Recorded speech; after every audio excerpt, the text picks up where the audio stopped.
Faço questão de, mais uma vez, manifestar o meu respeito absoluto e prazer em voltar a essa escola onde dei aula há tanto tempo.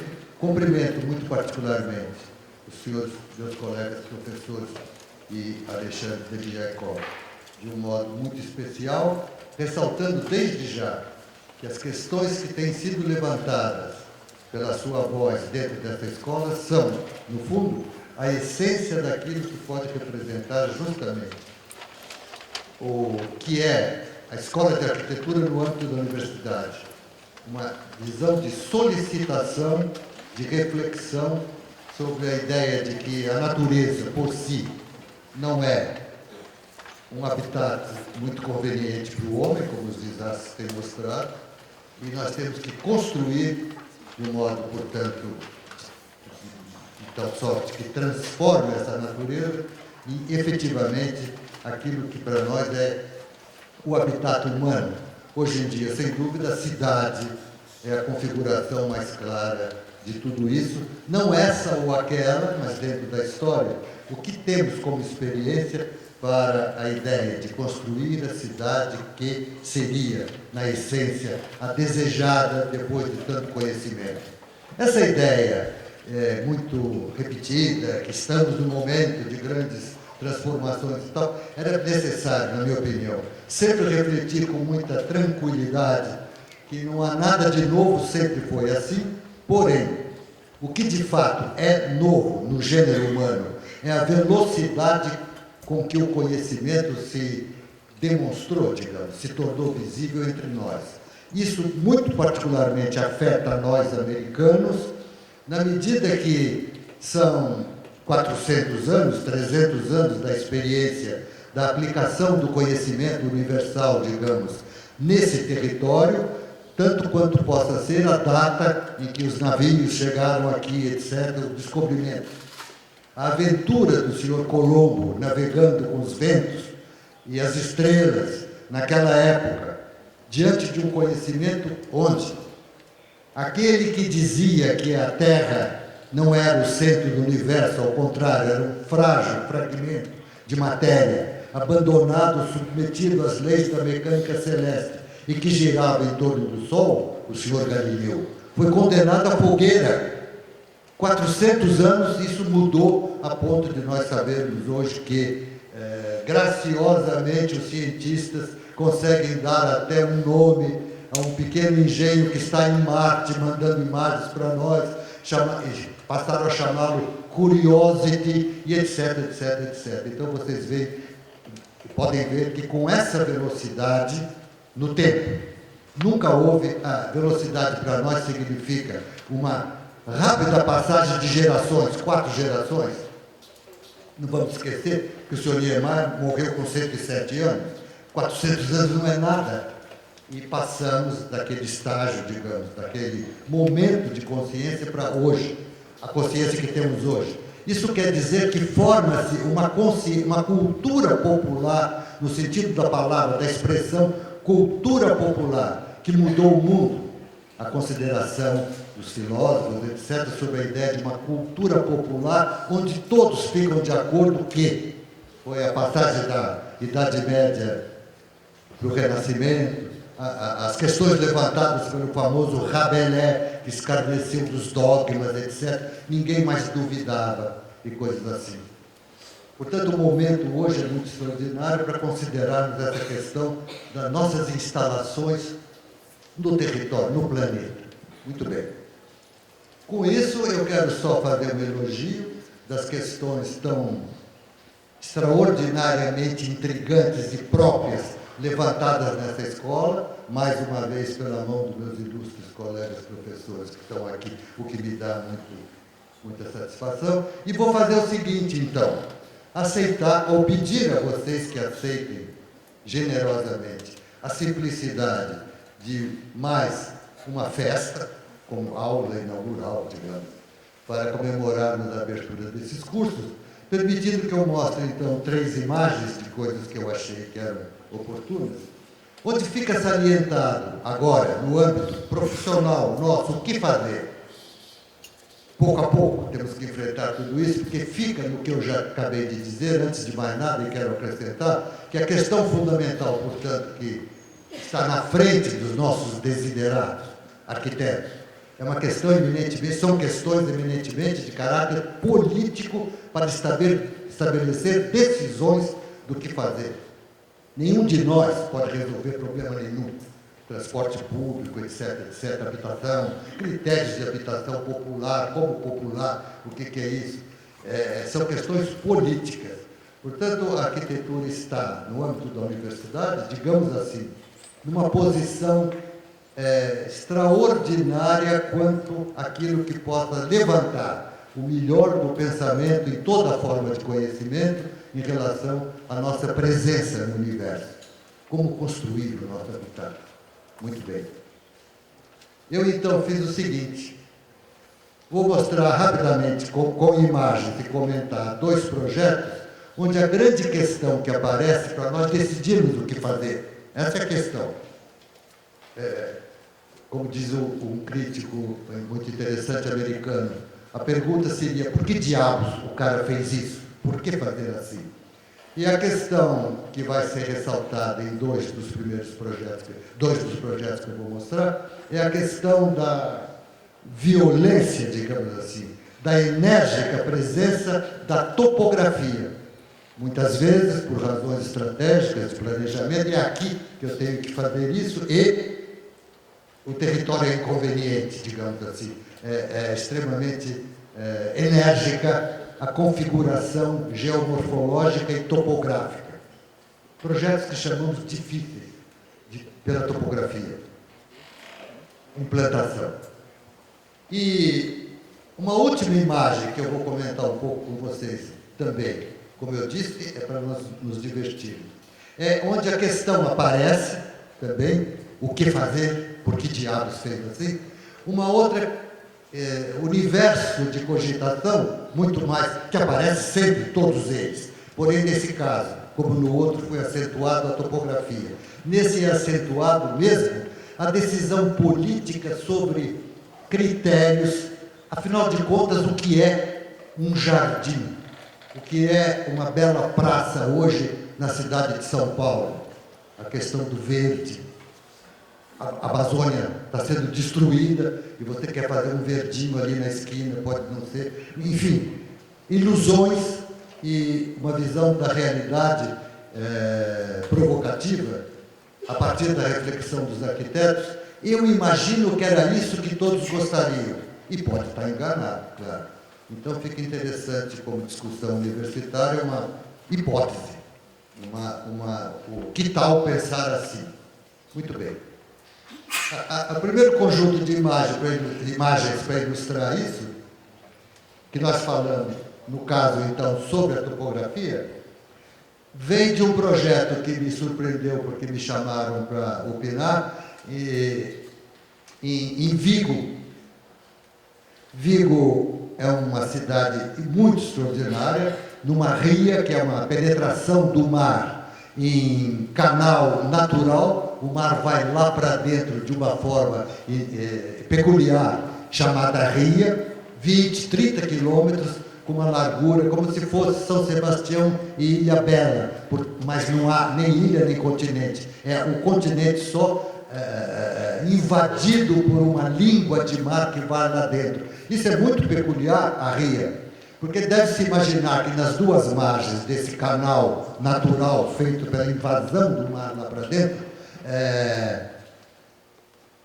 deságua de um lado e de outro. Inúmeros rios e água doce, e, portanto, toda essa região da ria, essa reserva hídrica enorme, é extremamente prolífera, extremamente capaz de produzir vida marinha pelo fenômeno de insurgência, que se chama, essas águas um tanto salobras, um tanto a penetração das marés, o recuo das marés, e influências térmicas também, ressurgência, portanto a criação de moluscos e coisas assim, faz com que esse lugar, das 2 margens, historicamente, sempre tenha sido habitado por antigas civilizações e grupos humanos, coisas muito extraordinárias até os dias de hoje. A cidade de Vigo, E a Universidade de Vigo, não sei por que cargas d'água resolveram instalar num lugar cuja topografia pode-se ver é assim, violenta. Tudo que vocês estão vendo nessa imagem já existia lá quando eu fui chamado, justamente porque parecia dificílimo construir essas coisas que os senhores estão vendo aí. Muros de arrimo, escavações, etc. Só para ter uma ideia, eu não vou me alongar muito assim em tudo, mas apresentar cada projeto. O reitor, quando me recebeu aí, disse assim: aqui se diz que chove de baixo para cima. Imagina vocês, a ventania, etc. Um lugar muito difícil. Sendo assim, nós resolvemos fazer uma coisa que vocês já andaram vendo por aí, que eu acho tão interessante quanto possa ser. Aqui à direita é uma caricatura, digamos, uma rápida rabisco que eu fiz de um prédio que já está lá, que tem mais ou menos essa conformação feita por outro arquiteto, etc. E eu imaginei colocar nessa cota, que é a 460, que é uma cota mais ou menos explorada lá, uma cota de nível onde esses edifícios foram sendo feitos com muita dificuldade, escavando para trás, debruçando para frente, fazer uma rua aérea nessa mesma cota, capaz de amparar, a partir dela, N edifícios agora que são acessíveis por essa rua. Só se anda em nível, tudo abrigado, se livra de muro de arrimo, isso e aquilo. Uma nova visão de construir o espaço sem cavocar o chão, digamos. E com isso, vocês podem imaginar, se sucedem essas ideias.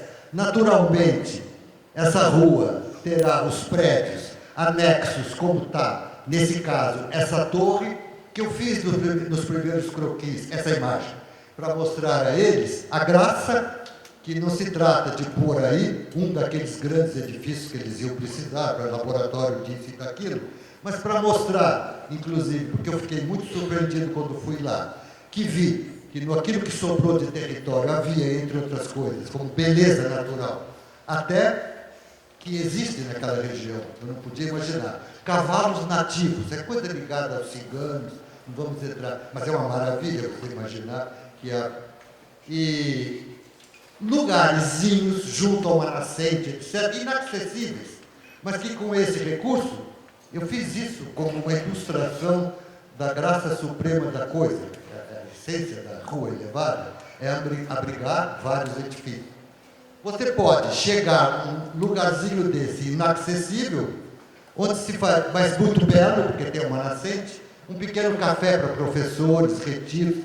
Você tem recursos incríveis com essa nova rua que artificialmente se liberta daquela má, inconveniente e desagradável topografia. A rua seria feita com pilares o mais longe possível um do outro, ou seja, o menor número de pilares possíveis, porque esse sim ofenderia o território na construção de si mesmos, em concreto armado, etc. E a tal rua seria montada por cima com estruturas metálicas, que é muito fácil de montar. Com isso eu posso mostrar, mais ou menos de forma rápida, todas as imagens. Essa é uma vista aérea da rua principal, com algumas ligações e algumas das torres imaginadas. Essa é uma maquete que eu mesmo fiz para mostrar a eles, em primeira instância, qual é a ideia, e esses pavilhões são abstratos, mas significa 40 por 40, 100 por 50, tantos metros quadrados por laje, e encosta na rua aérea, etc, etc. Há sempre uma estrada embaixo para veículos que levam equipamentos, etc. E os estudantes vivem nessa rua e daí para diante. Essa é outra imagem. O que está em mancha são os edifícios já existentes, e vai aparecer então essa espacialidade nova nesse território difícil de construir. E assim é. Esses tambores, vamos chamar assim, cilindros, são os estacionamentos, porque é incrível que se usa automóvel, os estudantes, etc. E o estacionamento, se você imaginar, que praticamente devem ser horizontais, pavimentados, para um número enorme de automóveis.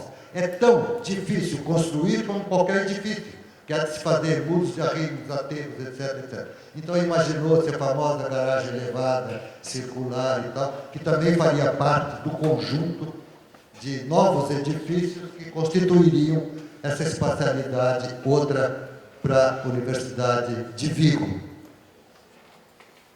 Esse é um detalhe de um dos grandes elevadores que está aqui embaixo, que chega na via automóvel, digamos assim, tanto para alimentar os estacionamentos que se vê acima, um deles, aí está a rua teria muitos equipamentos dentro, essa rua tem 15, 12 metros de largura, essa rua coberta. É aérea e coberta. E alguns edifícios anexos já exportados. Essa é uma outra visão de um dos setores.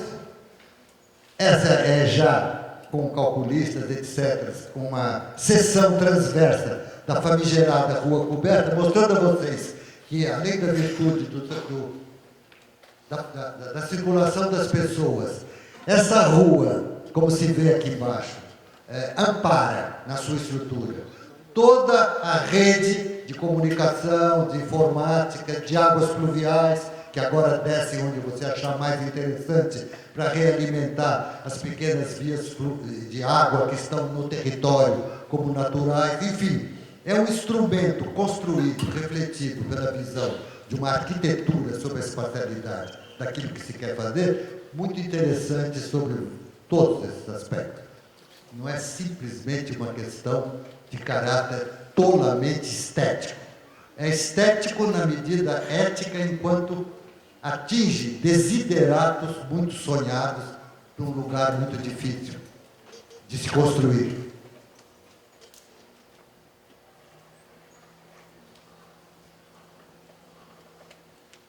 E, a rigor, basta. Basta ver os senhores, aquilo que está lá em cima,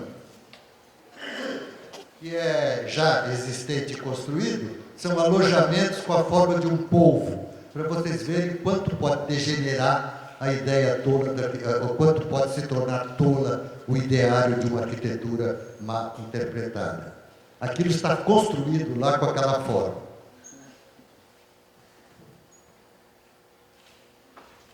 Muito bem. Uma questão análoga apareceu aqui em São Paulo, me convidaram para projetar, coisa que nunca foi feita, mudaram de ideia, mas muito interessante.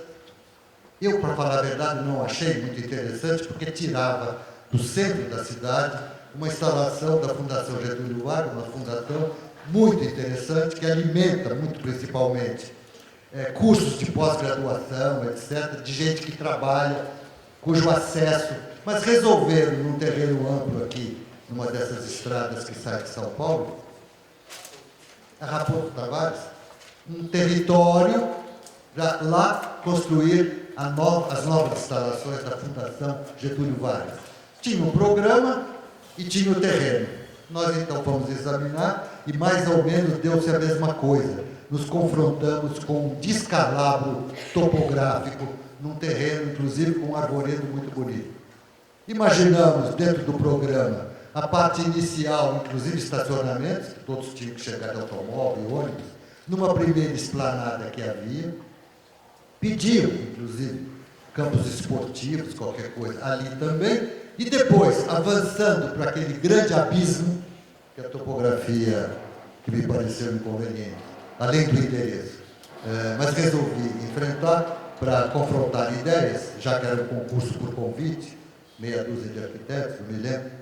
E fiz isso que está aqui, que é mais um exemplo de como se constrói uma nova disposição espacial que se livra dessa circunstância de cavocar e, ao mesmo tempo, cavocar a terra, ao mesmo tempo que ampara qualquer aspecto de virtude natural, arvoredo, uma nascente ou outra, coisas assim, que lá já estavam. Então fizemos também uma grande... essa é um corte transverso de uma fantasia, mas que mostra que já que está construindo, se submetendo às leis da mecânica celeste, não custa lembrar um astro como a Lua, e aí você vê a primeira instalação junto à estrada, que estaria do lado esquerdo, e o que vai ao espaço que nós vamos fazer como? Para dali emanarem os outros edifícios que vão constituir a satisfação do plano, do programa da Fundação Getúlio Vargas. Isso seria uma planta, está lá do lado esquerdo as instalações junto à estrada, a chegada de automóveis, etc., o estacionamento, embaixo de uma laje sobre a qual vamos fazer os campos esportivos, e depois essa via no espaço, que vai abrigar esse ou aquele edifício que sai dali. No fundo, se quiserem, os senhores não precisam disso, não estou apelando para a falta de imaginação, mas é o nosso viaduto do Chá com o edifício Matarazzo, o edifício da Light, o famoso outro edifício, que eu esqueci o nome agora, enfim, que são adjacentes ao viaduto, há entrada pelo viaduto e entrada pelo nível inferior, lá embaixo, no Vale do Engabaú, quando aquilo era um belo vale, e etc. Esses são os primeiros ensaios que fizemos, sempre, se é para não ofender o chão, o mínimo possível de pilares, e lá em cima instalações sempre provavelmente metálicas, pela razão de que evitam cimbramentos e coisas assim, uma montagem a seco, feita com máquinas e gruas. É por isso que se decide por essa associação, no caso ideal, entre concreto armado, tubulões, conforme o território, a fundação, o terreno, o subsolo, e a parte aérea metálica. Há sempre um ponto final, que seria um belo café, qualquer coisa assim. Isso já é com ensaio associado à engenharia que avaliou a dimensão estrutural de tudo isso, e ficamos assim, como solução definitiva para efeito do concurso. Os prédios seriam feitos assim e a rua do modo que está lá. Essa água que está lá embaixo existe, nós represamos levemente um tanto para formar algo mais interessante.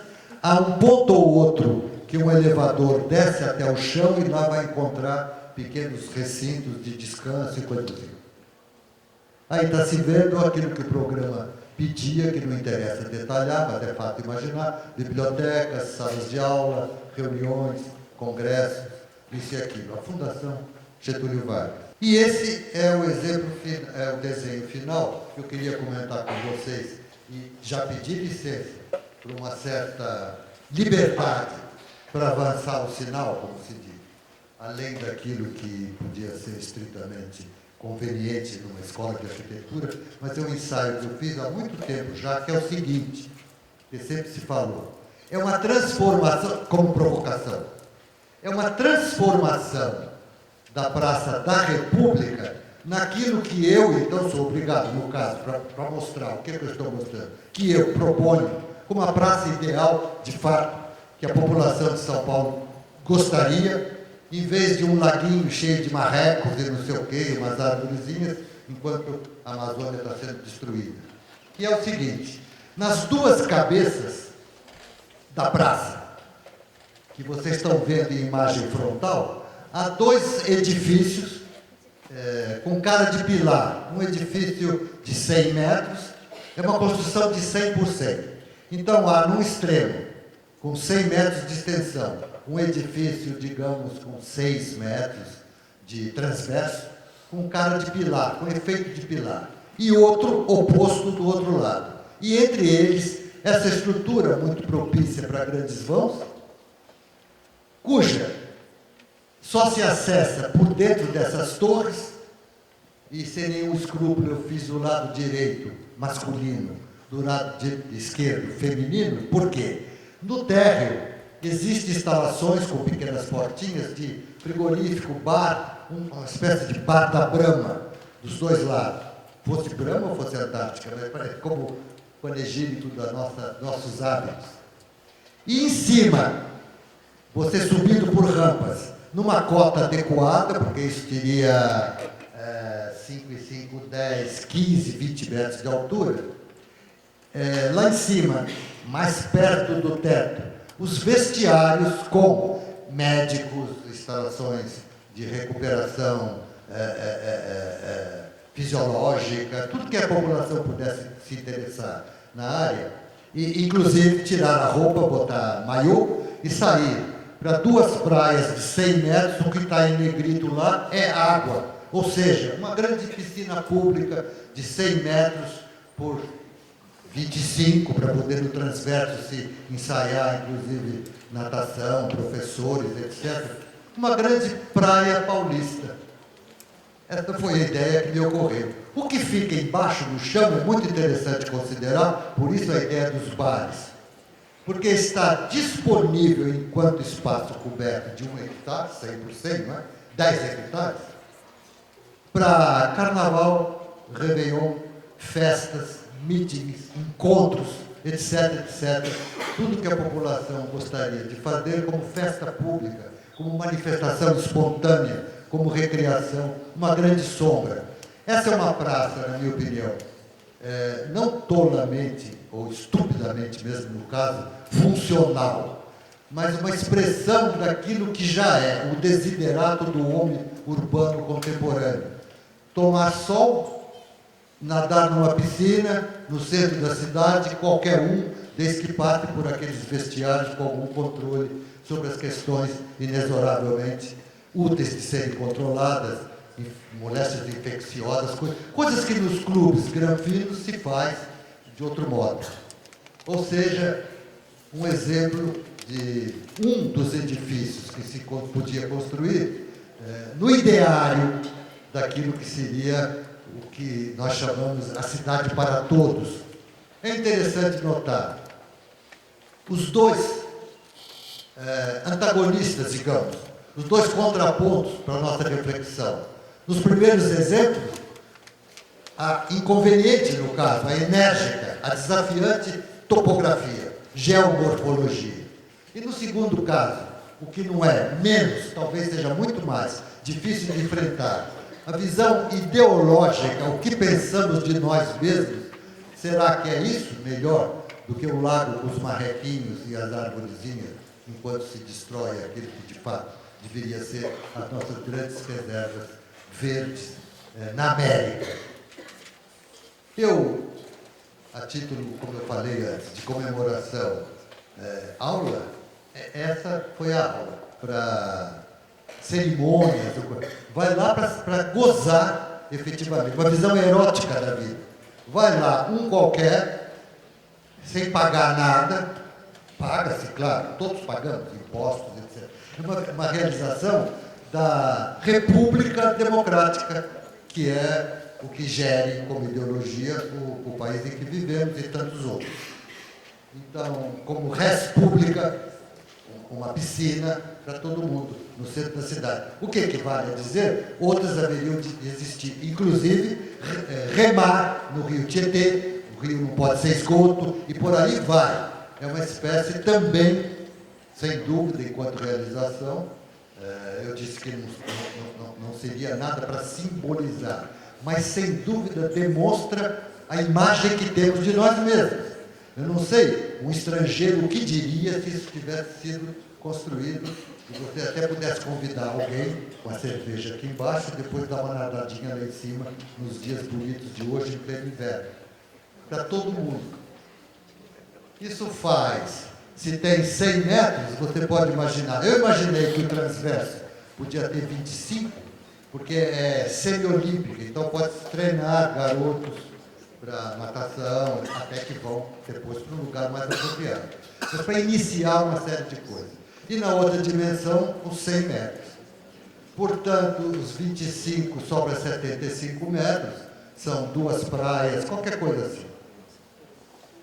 Ou não, são 50 metros pelos 100, e 2 praias de 25, enfim.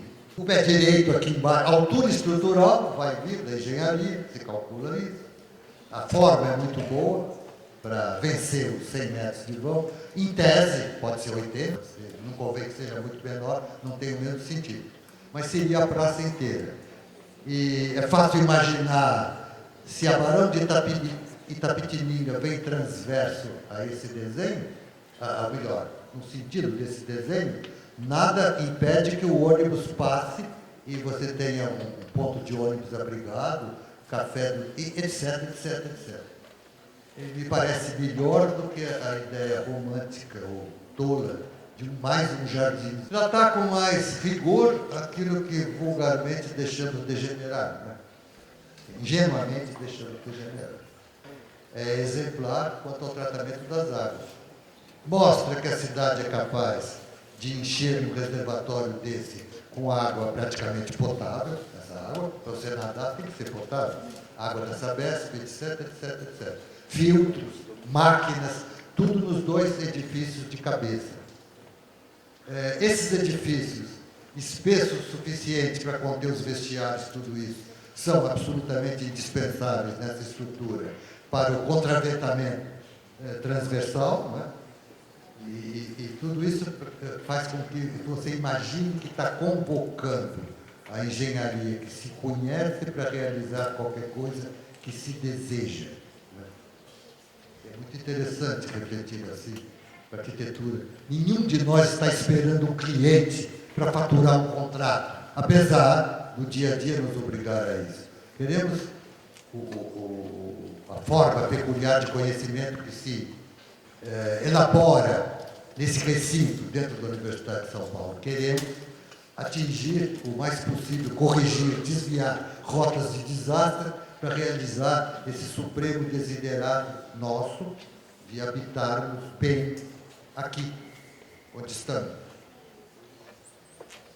Isso leva a raciocinar com os rios, como se faz tão bem sobre as águas, sobre o território, principalmente considerando que essas circunstâncias geográficas, topográficas, obrigam a associação com a vizinhança, seja até outros países, uma vez que as águas não sabem se estão entrando na Bolívia e saindo para o Brasil e voltando para o Uruguai e coisas assim. Portanto, o sistema todo, ninguém pode melhorar a cara do Rio Tietê no perímetro urbano de São Paulo, porque ele vem de trás e corre para frente. Portanto, tem que se estudar todo o sistema, etc, etc, etc. Vocês já ouviram isso?